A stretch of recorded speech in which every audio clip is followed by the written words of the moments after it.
Hi guys, my name is Nonima Dikela. Welcome to my YouTube channel. So today I want us to talk about something that is seemingly the state and its supporters. They think it's a side issue, of which it's not.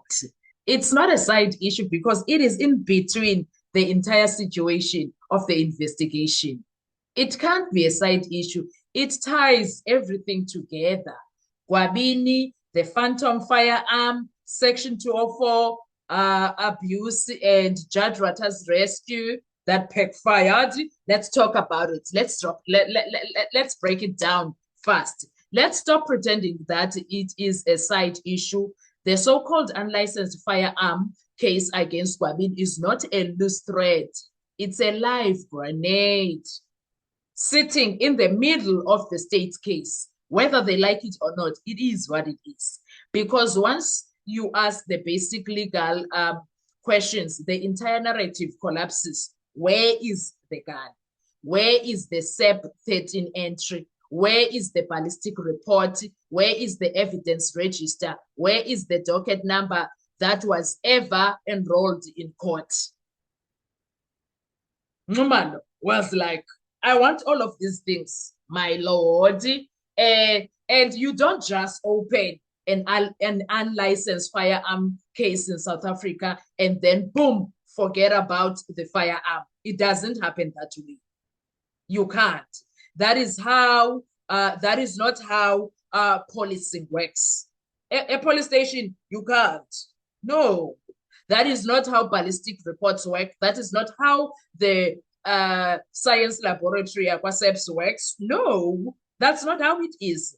That is not how prosecution works. That is not how NPA is supposed to be. Never. It can't. Firearms don't just vanish into thin air. They are booked in, test fired, cataloged, linked to other crimes and presented to court. But here, you want to tell me nothing happened, but yet they say Gwabini was found with a firearm? Hell no. Hell no. Which means two things happen here. There are two possibilities that exist. Either the firearm never existed or it existed and the entire chain of custody was unlawfully buried. Something happened here. And here is the trap the state created for itself without, you know what? I love how they try to cover up something and then that cover up creates another messy situation for them. They never see things come. For someone or for people that are supposedly are supposed to be intelligent. But there's a lot of things that go wrong in their involvement in or trying to assist. Things go very wrong one way or the other. They cannot say Gwabini opened a case. They cannot say Gwabini is lying about the firearm issue because they themselves, they opened the safe against him. So Gwabini can't be lying about that. They cannot explain why the case was never enrolled because unlicensed firearm cases or charges are not you can't say I use my discretion. You can't. They are mandatory prosecutions. You have to prosecute. They cannot say they traded the case for the Section 204 deal. Never. Was Gwabini charged for the Meyiwa case? Was he? No. It is not a witness recruitment tool. Otherwise, criminals will be looking around saying that I'm going to do this and I'm going to use that one to get away with this one. And it is not a constitutional loophole. Never. It's not. Using unrelated firearm charge to coerce testimony in a murder case would be abuse of prosecutorial power. Full stop.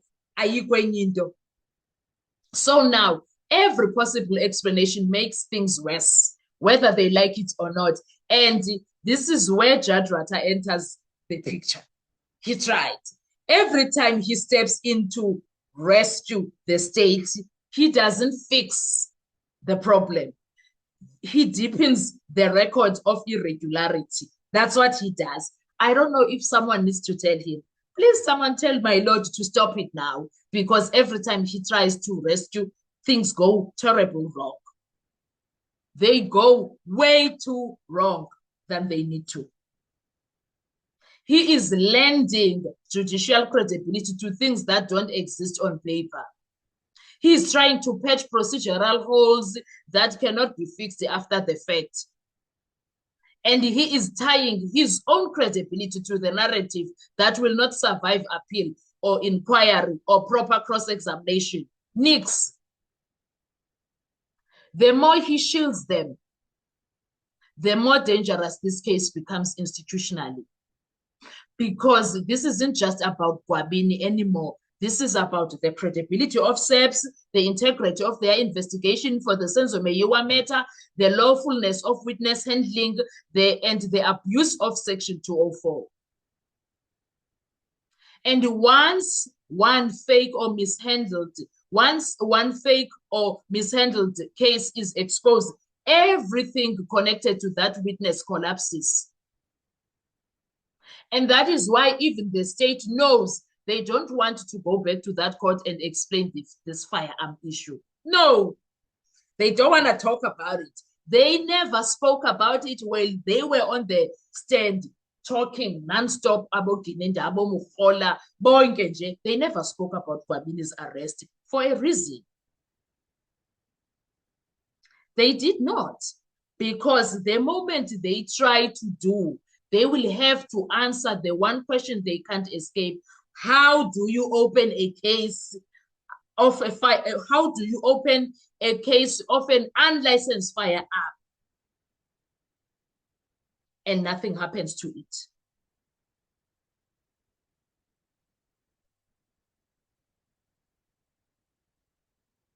How? Make it make sense, because you are leaving us like, oh, with no firearm, no ballistic, no chain of custody, no enrolled docket, and no prosecution. You don't do that. And that's the point. This isn't incompetence. This isn't a clerical error. This isn't a manufactured narrative unraveling in real time.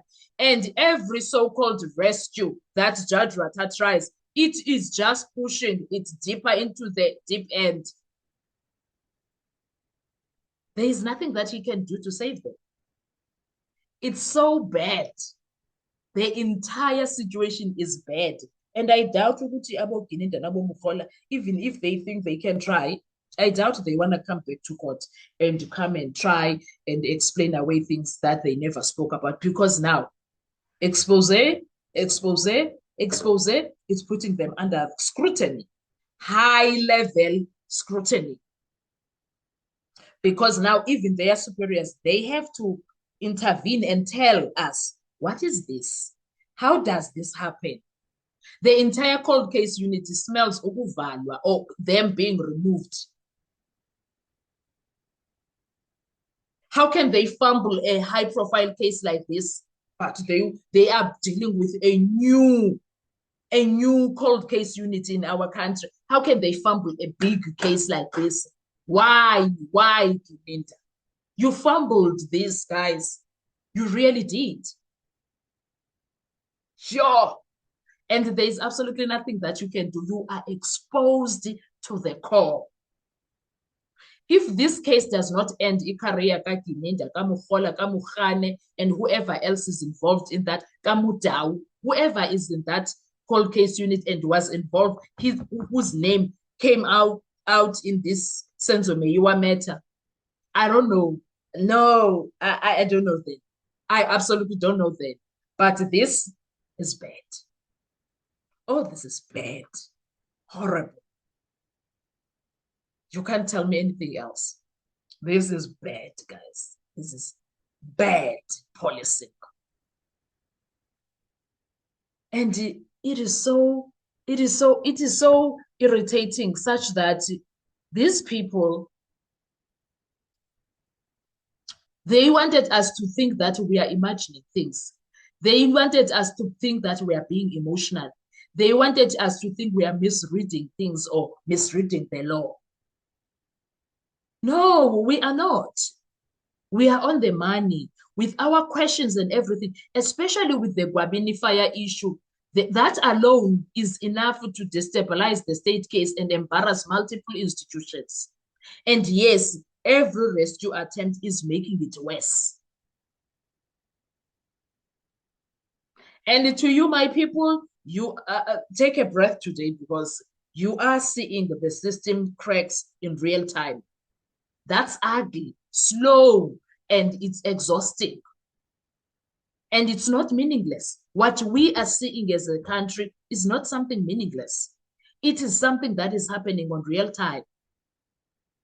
Everything that General Nhlanhla Mkhwanazi said July 6 on that explosive media briefing, it had come out tonight. It's out there. He did not lie. I don't see any lies in everything that he said there about the prosecutors, about the police, about the judges. He did not lie. The cracks are there. Now, all these institutions are showing so much things that need to be done by our government to clean this mess. There's so much work that needs to be done. Because Lena, it's not it, guys. No, it can't be. This one, it can't be. I don't know about you, but Gubi, and there is absolutely nothing Baloyi can do. I don't care what Baloyi can say. I don't care what Judge Rata is going to come up and say today, tomorrow, or the day after. I don't care. But Judge Rata knows the case is BS. The case is nonsensical. The case is nothing other than cover up. Judge Rata naye sees that. Otherwise, the 55 years experience will be of nothing.